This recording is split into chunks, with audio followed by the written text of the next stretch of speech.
హైదరాబాద్లోని జూబ్లీహిల్స్ శాసనసభ నియోజకవర్గ ఉప ఎన్నిక ఫలితం మరికొన్ని గంటలలో తెలనుంది. ఈ రోజు ఉదయం 8 గంటలకు యూసుఫ్గూడలోని కోట్ల విజయభాస్కర్ రెడ్డి స్టేడియంలో ఓట్ల లెక్కింపు ప్రక్రియ పటిష్టమైన భద్రత నడుమ ప్రారంభమైంది. మధ్యాహ్నంలోపే విజేత ఎవరో స్పష్టత రానుంది. మొత్తం 10 రౌండ్లలో ఓట్లను లెక్కించనున్నారు. ఇందుకోసం 42 టేబుళ్లను ఏర్పాటు చేశారు. కౌంటింగ్ ప్రక్రియలో 186 మంది సిబ్బంది పాల్గొంటున్నారు.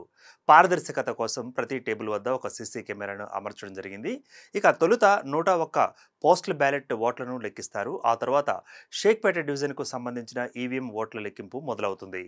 జూబ్లీహిల్స్ నియోజకవర్గంలో మొత్తం 4,01,365 ఓటర్లు ఉండగా నవంబర్ 11న జరిగిన పోలింగ్లో 1,94,621 మంది తమ ఓటు హక్కును వినియోగించుకున్నారు.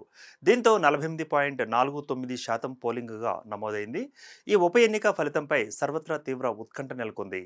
ప్రధాన పార్టీలైన కాంగ్రెస్, బీఆర్ఎస్ గెలుపుపై ఎవరికి వారు ధీమా వ్యక్తం చేస్తున్నారు. మరోవైపు ఫలితంపై జోరుగా బెట్టింగ్లు కూడా కొనసాగుతున్నాయి. ఇక ఎలాంటి అవాంఛనీయ ఘటనలు జరగకుండా కౌంటింగ్ వద్ద పోలీసులు 144 సెక్షన్ను విధించి భారీ బందోబస్తు ఏర్పాటు చేశారు.